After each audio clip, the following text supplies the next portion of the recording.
Hey, good morning guys, mula sa Mantikong to. Ito gusto ko lang pong i-share sa inyo yung opinion ko nga doon sa PBB kagabi. Ito nga yung Q&A ni Edward. Okay, guys, ganito. Alam mo, sa totoo lang, isa lang napansin ko doon sa mga sagot niya, doon sa tanong, lalo tungkol kay Maymay, showbiz. Boy, kumbaga, alam mo, hindi mo pwedeng ilaglag or sabihin na, kasi tinanong siya ni Tony, di ba, sabi, nagagandahan ka ba kay Maymay? Alam ka naman sabihin niya na hindi, love team niya yun, di ba? Tsaka syempre, iniisip niya rin, baka naririnig yung Maymay sa loob, so parang masasaktan din yun. Ganoon. Tapos, ang pangalawa, nung tinanong niya ni Tony si Edward, napakatagal niyang sumagot, kumbaga hindi siya kagad nakasagot. Alam mo, sa totoo lang, talagang totoo ka sa sarili mo, na alam mo na yung sagot mo sigurado ka, sasagot ka kaagad eh. Hindi yung patatagalin mo na gano'n.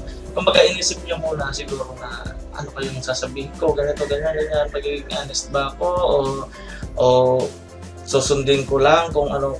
Kumbaga, go with the flow lang, dahil nga may Mayward, dahil love team sila. Siyempre, sabihin niya na lang lahat ng magaganda para doon sa mga tanong, ganun, para sa kakaganda siyempre ng love team nila. So, ganun na yung ginawa ni Edward. Masabi ko, napakatalino ni Edward, magaling siyang sumagot, alam niya kung paano sasagutin yung mga tanong na ganoon. Tapos, kahit nga si Maymay, di ba, sabi niya sa sarili niya, naku, magsisinungaling yun kasi siguro hindi natin alam. Siguro alam niya sa sarili niya na hindi talaga siya type ni Edward. Tapos tinanong ni Tony si Edward kung nagkagusto kay Kisses, di ba? Tapos sabi nga ni Edward, oo, kung magka-crush niya si Kisses dati pa, simula pa lang pagpasok. So parang ang nangyari dito ay love at first sight, di ba? Alam mo, sa totoo lang, sa tingin ko kung bakit hindi natuloy yun,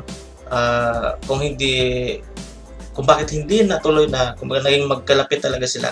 Kasi nga, simula pa lang, kumbaga para ipinapares na si Edward kay Maymay. Makikita mo talaga lagi silang may moment eh.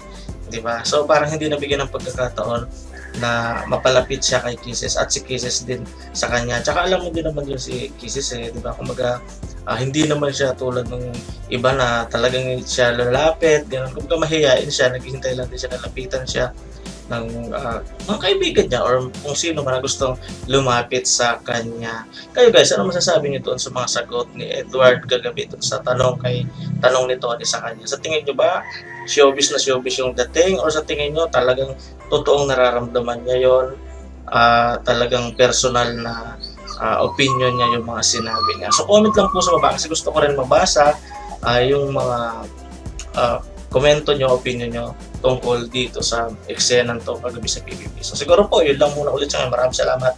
Si Mantikong to, hanggang sa muli po.